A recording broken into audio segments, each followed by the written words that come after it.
It's Bola. I'm back. It's been a while since I've made a video. But yes, I'm back doing what I love doing most, commenting on films.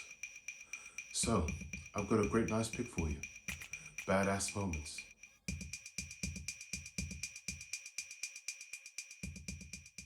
The last video I made was about badass characters. And we looked at the combination of characteristics each of these characters had that made them stand out. And sometimes when you have a badass moment, it's driven by a badass character.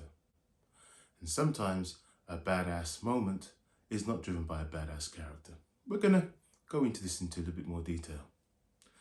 If you haven't seen my previous video on badass characters, you can see that in the description right down here. We're going to look at our first film and we're going to break it down bit by bit. It's one of my favorites.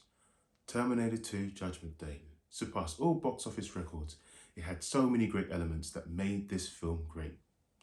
Have a look at this and then we'll break it down. Let's begin with Terminator 2 Judgment Day. Here we have Arnold Schwarzenegger and Robert Patrick, who plays the T-1000. Two prolific actors.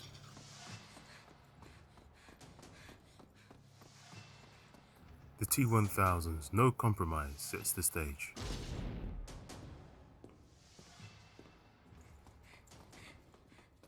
Hey, you're not supposed to be. He arrives in time to intercept the T-1000 in a no-sweat fashion. The cool imagery of the gun and the roses, a promenade d'eau, a romantic dance of violence that is about to erupt.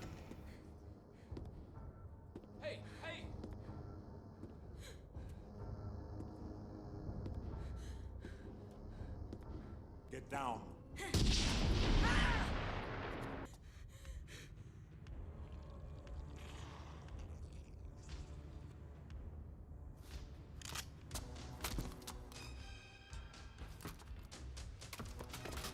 It's true what they say, styles make fights.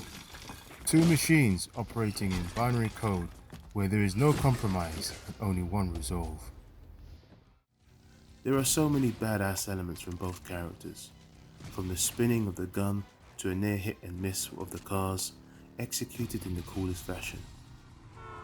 When did machines learn to be cool? That's some serious code in play. Let's just clarify, you had two badass actors. Now what made the scene stand out? Tight spaces, the resolve in the characters, eye to eye. Where they're fighting in the corridor, that scene is just amazing. You think two machines operating on code, one must win, one must be the victor. And Robert Patrick, wow, the technological advances he had as a Terminator, he made Arnold look like a primitive machine. Although Arnold is slightly upgraded from the T-800 from the first film. I mean, what made Arnold look cool was calm, collected, no swift fashion, takes his time, just like how we brothers arrive to parties. Black man time. And you can see with Arnold that despite him being inferior, he still took his time. There was no expression. And of course, he's a Terminator, he's a machine. He's not going to fret. But as for Robert Patrick, there was a more menacing intent and look upon his face, even with the action and the manner in which he carried out perhaps the fight scenes, the throwing him out the window. It was just great. If we look at the other scenes where Arnold is chasing the truck going down the highway, you see that that's another thing. Courage, balls, and still not threatened. We looked at some of those issues or characteristics in our previous video. If a character can undertake tasks that are almost impossible, near life-threatening, not fretting about them, and also taking control of his environment, that is another way a character can make a scene badass.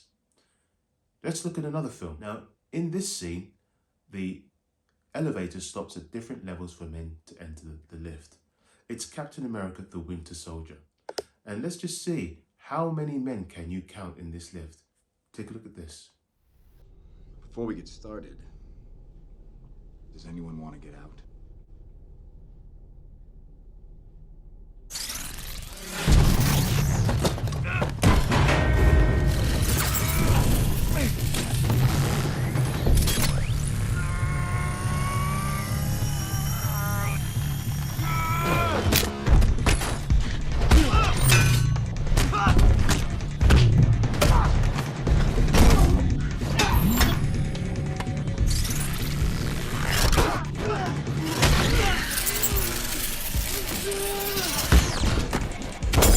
Eli strike units, 25th floor.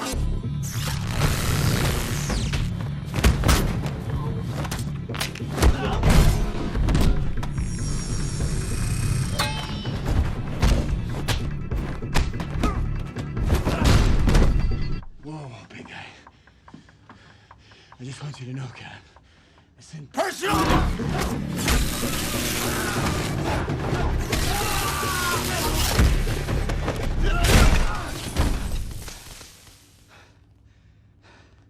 It kind of feels personal. Ooh, what a high-octane scene.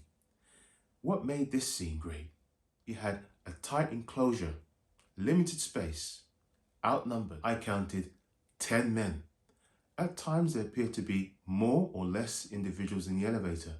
And if you look closely, not all are fighting against Captain America. There's some struggling in the corner just to add intensity to the scene. Anyway, fighting with one cuffed to the elevator, with one arm free, and using his legs to control his environment, that is another way this scene was executed beautifully. Now, whether that can take place in real life, possibly not. Maybe you might be able to succumb to one or two individuals in an elevator, or if you're me, 3 or 4. Oh yeah. What else was great about this scene? The action, the noises, the sound. If you listen to just the punches, the sounds, the characters hitting the floor, thrown into the camera, it was desperation. Was Captain America cool, calm, and collected? Does anyone want to get out? Oh yeah. Now, for my next question.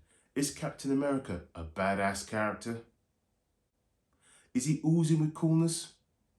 Does he have style? Does he have ultimate resolve? As a righteous man, yes. But some of the other elements? Possibly not. That's just my opinion. You may beg to differ. When comparing him against Black Panther, Heimdall, or Vision, these characters have more style due to the nature of their character, and they have more oozing with coolness. And that is a factor that Captain America, lacks. So when you watch any of these other characters, you want to see more of them because they're mysterious. There's something that you just can't put your finger on. And they've got the black factor, or at least 2 of them have. Anyway, enough about characters. Let's go into our next scene. Now, you don't usually see a character who is holy or who fights for God in a violent manner. You're either priest and you turn the other cheek, or you're Samuel Jackson and you read your quotes before you execute in the name of God. But take a look at this scene and see how many individuals can you count, and what do you think makes this scene badass? Have a look at this. Open the pack and tip it out on the road nice and slow. Can't do that. Take off the fucking pack and put it on the ground. Or die!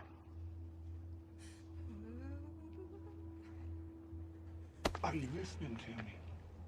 I am now. Good. You listening to me? Yeah? Good.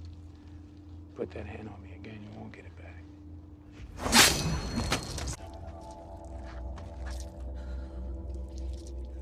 Why'd you do that? You just cut my hand off! What are you standing around for? Kiss him! What'd he say? He's in shock. I think he meant kill him.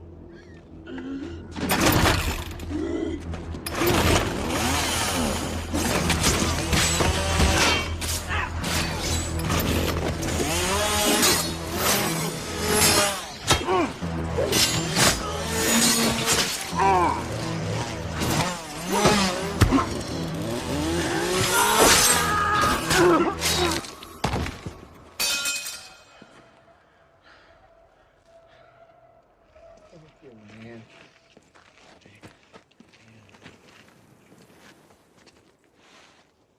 I told you you weren't gonna get that back. Ooh. I ain't touching that, brother. I love the way he said, Can't do that. calm and collected. Now, let's just get one thing straight. Denzel Washington is a badass.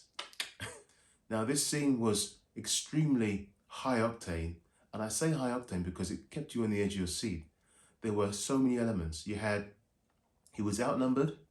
They had chainsaws. Now, if you get touched with one of them, it's goodbye. And he had, yes, a nice long blade, of which he was skillfully masterful at carving his masterpiece. Now, what other elements were there? Well, was it enclosed space? No. But he used the dark to the best of his ability to cloak himself. Despite having sunglasses, he could still see his opponent. Compare all these elements of all three scenes. Calm and collected. I think he meant kill him. He controlled his environment. He didn't fret. He was outnumbered. And the action was high octane. Kept you on the edge of your seat. He didn't even break a sweat. These are all fantastic elements in what makes a great badass scene. There are many films where either the antagonist or the protagonist controls their environment, no sweat, regardless of the odds. In the name of the Galactic Senate of the Republic, you're under arrest, Chancellor. Are you threatening me, Master Jedi?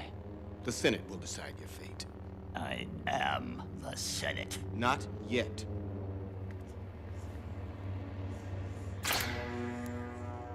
It's treason, then.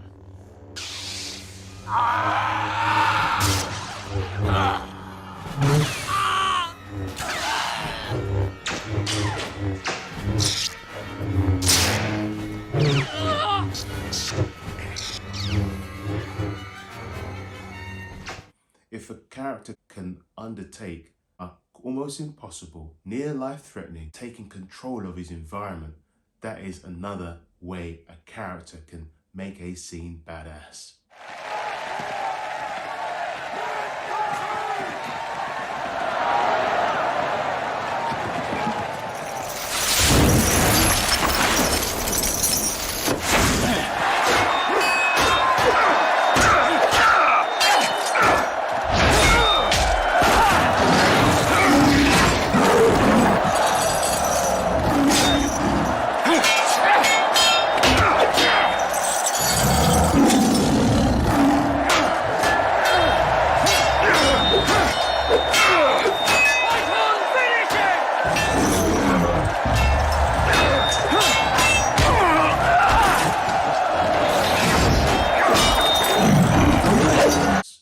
And that's how you know a scene has it. And if the character is oozing with coolness,